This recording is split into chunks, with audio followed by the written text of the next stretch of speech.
समप्रभ निर्विघ्नं कुरु मे देव सर्वकार्येषु सर्वदा.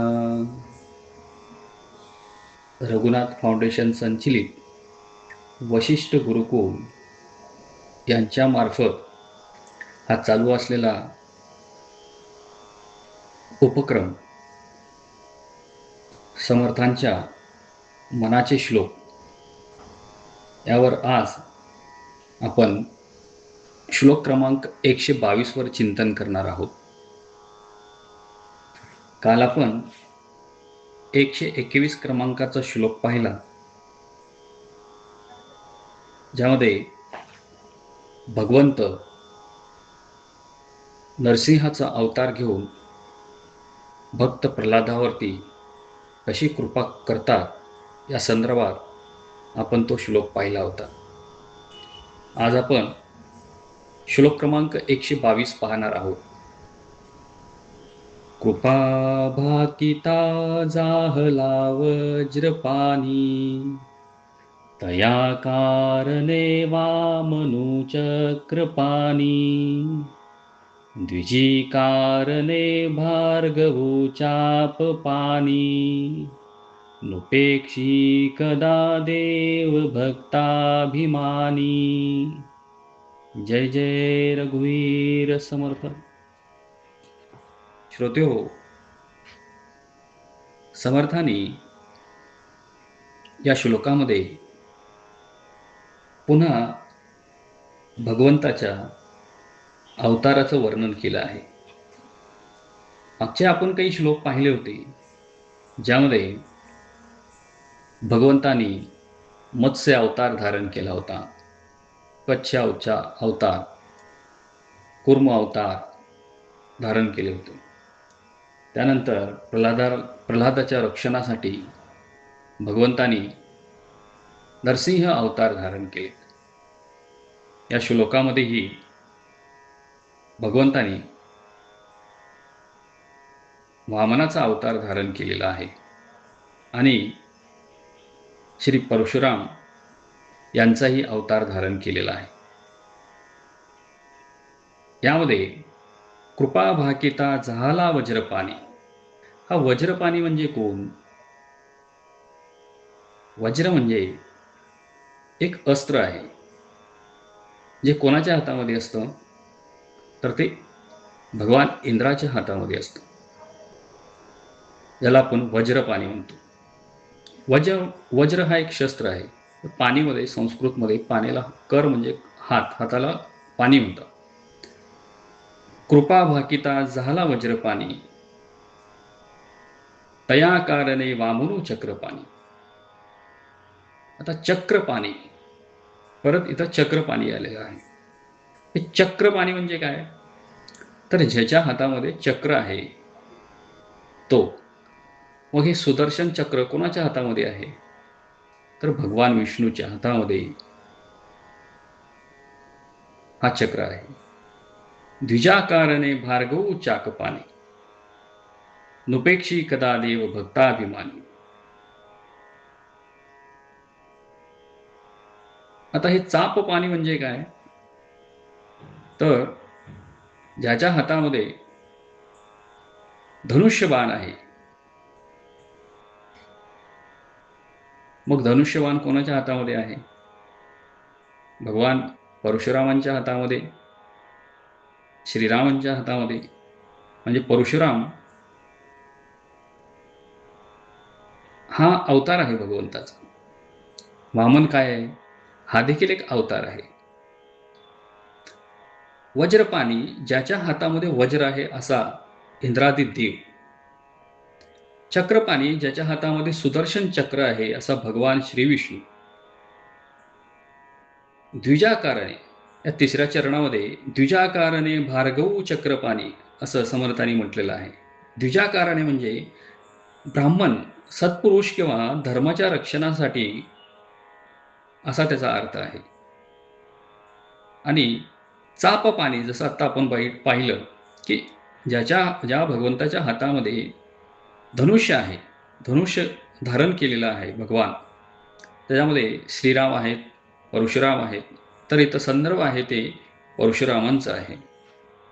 भावार्थ काय, देवानी आणि भक्तांनी अत्यंत आर्ततेने कृपा मागितली असता श्री विष्णूंनी वामन रूप धारण करून राजा बलीपासून देवाचे रक्षण केले. ब्राह्मणावर व धर्मावर अन्याय झाला तेव्हा आता धनुष्यबाण घेऊन भगवान परशुरामाचा अवतार घेतला. जो देव भक्ताचा कैवारी आहे, भक्ताभिमानी आहे, तो आपल्या भक्ताचा कधीही त्याला दुःखामध्ये सोडत नाही, दुर्लक्ष करत नाही, त्याची उपेक्षा करत नाही. समर्थ रामदास स्वामी या श्लोकातून भगवंताच्या भक्तवत्सल आणि आश्रयदात्या स्वरूपाची साक्ष देतात. भक्त जेव्हा संकटात सापडतो आणि आर्ततेने देवाला पुकारतो, तेव्हा देव अवतार घेऊन भक्ताच्या रक्षणासाठी धावून येतात. अवतार धारण करण्यामागे भगवंताचा एकच हेतू असतो, सज्जनाचे रक्षण आणि दुर्जनाचा नाश करणे. पवित्राणाय साधूना विनाशाच दुष्कृताम, असा भगवद्गीतेमध्ये भगवान श्रीकृष्णाने सांगितलेलं आहे की जेव्हा जेव्हा ह्या धर्माचा नाश होईल तेव्हा तेव्हा मी परत परत अवतार घेईन. वामन आणि परशुराम या वामन आणि परशुरामाच्या अवतारा संदर्भामध्ये समर्थांनी या श्लोकामध्ये सांगितलेलं आहे ते आपण पाहूयात. म्हणजे कृपा भाकिता झाला वज्रपाणी. आता वज्रपाणी म्हणजे हा इंद्र जेव्हा भगवंताला धावा करतोय, तो का करतोय, कशासाठी करतोय, आणि तया कारणे वामनू चक्रपाणी. मग भगवंताला वामनाचा अवतार का धारण करावं लागलं, हे आपण एक छोटीशी या संदर्भामध्ये पुराणात आलेली कथा पाहूया की वामनाचा अवतार भगवंताने का धारण केला. राजा बली हा भक्त प्रल्हादाचा नातू होता. आपल्याला माहित आहे भक्त प्रल्हाद, मागच्या आपण श्लोकामध्ये भक्त प्रल्हादाची कथा पाहिली होती. हा भक्त प्रल्हादाचा नातू होता. अत्यंत पराक्रमी, धार्मिक व दानशूर असा हा असुर राजा होता. आपल्या तपाच्या व शौर्याच्या बळावर त्यांनी तिन्ही लोकांवर विजय मिळवला आणि देवराज इंद्राकडून सर्व लोक हिरावून घेतले होते. बलीने 100 अश्वमेध यज्ञ पूर्ण करण्याचा प्रण केला होता. तो संकल्प केला होता की मी आता 100 अश्वमेध यज्ञ पूर्ण करणार आहे, ज्यामुळे इंद्राचं जे इंद्रपद आहे ते अढळ होणार. स्वर्गातून पदच्युत झालेल्या देवानी व माता आदितीने भगवान विष्णूकडे मदत मागितली. देवाचे रक्षण करण्यासाठी आणि बलीचा अहंकार दूर करण्यासाठी विष्णूने माता आदितीच्या पोटी लहान ब्राह्मणाच्या म्हणजेच बटू रूपात जन्म घेतला. हा विष्णूचा 5वा अवतार वामन अवतार म्हणून ओळखला जातो. राजा बली नर्मदाच्या तीरावर 100वा अश्वमेध यज्ञ करीत असताना तिथे अवतार धारण केलेले भगवान वामन तिथे पोहोचले. बलीने या लहानच्या ब्राह्मणाचा आदरातिथ्य केलं, स्वागत केलं, सत्कार केलं आणि विचारलं, काय हवे आहे तुम्हाला, मागा, मी नक्की देईन. असा शब्द त्या राजाने वामनाला दिला. वामनाने अतिशय शांतपणे केवळ माझ्या पायाच्या 3 पावले भूमी मागितली. काय मागितलं वामनाने, तर माझे 3 पाऊल पडतील इतकी मला जागा हवी आहे. राजा बलीकडून भगवंत म्हणजे वामन अवतारामधील भगवंत हे राजा बलीकडून मागत आहेत. कारण का ते ब्राह्मण रूपामध्ये होते. मग त्यांनी काय मागितलं की मला 3 पावले इतकी भूमी हवी आहे. आणि राजा बलीचे जे गुरु होते, गुरु शुक्राचार्य, यांनी वामनाला ओळखलं की हे भगवंताचं रूप आहे, हे विष्णूचे रूप आहे, हे विष्णू भगवंत आहे. त्यांनी बलीला सावध केले, पण बली हा सावध नाही होऊ शकला. आणि बली आपल्या वचनावर ठाम होता. माझ्या दारातून कोणीही याचक रिकामा जाणार नाही, हा त्याचा प्रण होता. मग तो साक्षात ईश्वर जरी असला तरीही मी त्याला रिकाम्या हाताने जाऊ देणार नाही. आणि त्यांनी हातावर पाणी घेऊन संकल्प केला. राजा बलीने संकल्प पूर्ण होताच वामनाने आपले अत्यंत विशाल असे त्रिविक्रम रूप धारण केले. भगवंतानी पहिल्या पावलात त्यांनी संपूर्ण पृथ्वी व्यापून टाकली आणि दुसऱ्या पावलामध्ये संपूर्ण स्वर्गलोक आणि अंतरिक्ष व्यापले. त्यानंतर विष्णूंनी बलीला विचारलं की बाबा आता हे राजा, आता मी माझं तिसरं पाऊल कुठे ठेवू? संपूर्ण ब्रह्मांड संपले, आता माझे तिसरे पाऊल कुठे ठेवू? तेव्हा हा राजा बली डगमगला नाही. त्याने आपले मस्तक वामनासमोर टेकवले आणि म्हणाला, हे भगवंता, सर्व संपत्तीपेक्षा तिचा मालक मोठा असतो, म्हणून तुमचे तिसरे पाऊल माझ्या मस्तकावर ठेवा. वामनाने आपले पाऊल बलीच्या मस्तकावर ठेवले आणि त्याला पाताळातील सूतल लोकाचे राज्यही दिले. बलीच्या निस्सीम भक्तीने आणि सत्यनिष्ठेने प्रसन्न होऊन भगवान विष्णूने त्याला पुढील इंद्रपद देखील मिळवण्याचा आशीर्वाद दिला आणि स्वतः त्याच्या सूतल लोकाचे द्वारपाल रक्षक बनून राहिले. समर्थ रामदास स्वामी मनाच्या श्लोकामध्ये या प्रसंगाचा उल्लेख करून सांगतात की जेव्हा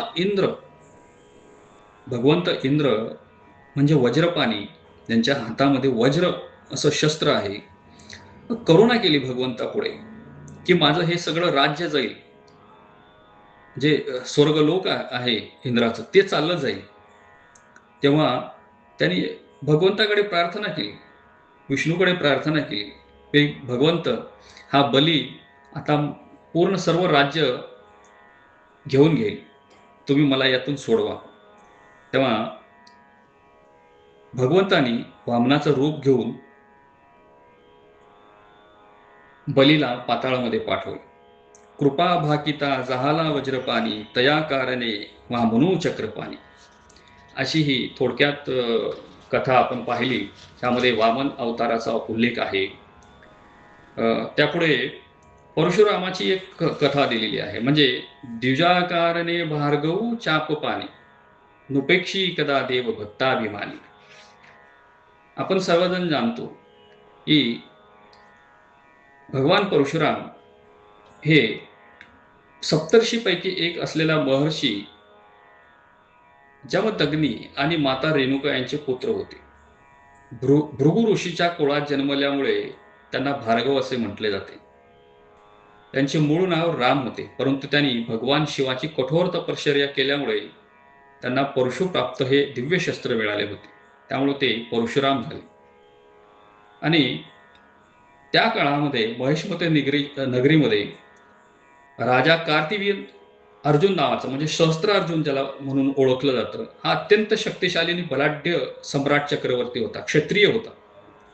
त्याला भगवान दत्तात्रयाकडून 1000 हात आणि अनेक सिद्धीचा वर मिळाले होते त्या राजाला. आणि सुरुवातीला तो न्यायी होता, पण नंतर सत्तेच्या आणि शक्तीच्या गर्वामुळे उन्मत्त झाला होता. त्याने ऋषीमुनीला त्रास द्यायला सुरुवात केली होती. एकदा हा राजा आपल्या सैन्यासह महर्षी जगन्मोहिनी यांच्या आश्रमाजवळून जात असताना त्यांनी त्यांच्याकडे आदरातिथ्य घेतलं, खानपान केलं. मग इतक्या लोकांचं आदरातिथ्य कसं काय हा ऋषी करू शकतो? काय आहे बाबा ऋषीकडे? तर त्यांच्याकडे ती एक कामधेनू गाय होती. मग त्यांनी ते कामधेनू गायीची मागणी केली राजाने. महर्षींनी ती दिली नाही, नकार दिला. त्यामुळे राजाला त्याचा राग आला आणि तो आश्रमाची नासधूस करून कामधेनू गाय पळवून घेऊन गेला, म्हणजे चोरून घेऊन गेला तिथून. परशुराम जेव्हा आश्रमात परत आले आणि तेव्हा त्यांनी पाहिलं, त्यांना समजलं की हा उद्योग कोणी केला आहे. तर ते अत्यंत क्रोधित झाले. ते हातात परशु घेऊन राजाकडे गेले आणि त्यांनी त्या अफाट सैन्यासोबत युद्ध केलं आणि त्या राजाला त्याचे म्हणजे सगळे हात कापून टाकले, ज्याला भगवंतानी वर दिला होता.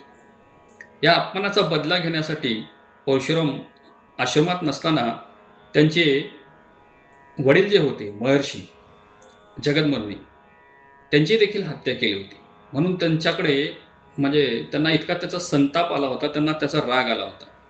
म्हणून पित्याच्या निंदाने आणि राजाच्या क्रूरतेने प्रचंड संतापलेले महर्षी परशुराम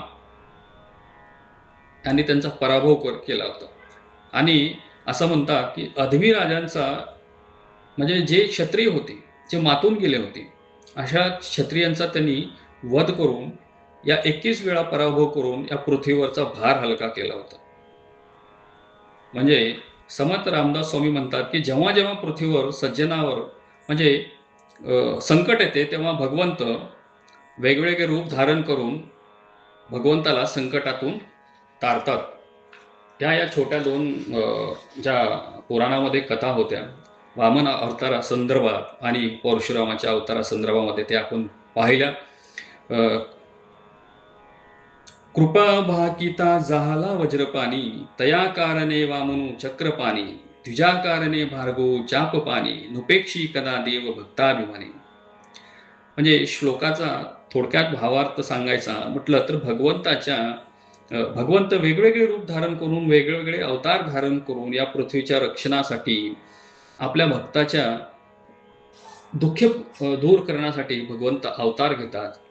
हेच रामदास स्वामी समर्थांना सांगायचं आहे या श्लोकामधून, की आपण आपली भक्ती जी आहे, आपली जी निष्ठा जी आहे, ती भगवंताच्या चरणी आपण ठेवली पाहिजे. हाच या श्लोकाचा भावार्थ आहे. महाराज आलेले आहेत, मी जास्तीच लांबवत नाही. जय जय रघुवीर समर्थ, पुंडलिका वरदे हरी विठ्ठल पंढरीनाथ भगवान की जय. माऊली ज्ञानेश्वर महाराज की जय. जगद्गुरु संत तुकाराम महाराज की जय. शांती ब्रह्म एकनाथ महाराज की जय. सब संतन की जय. रामकृष्ण हरी.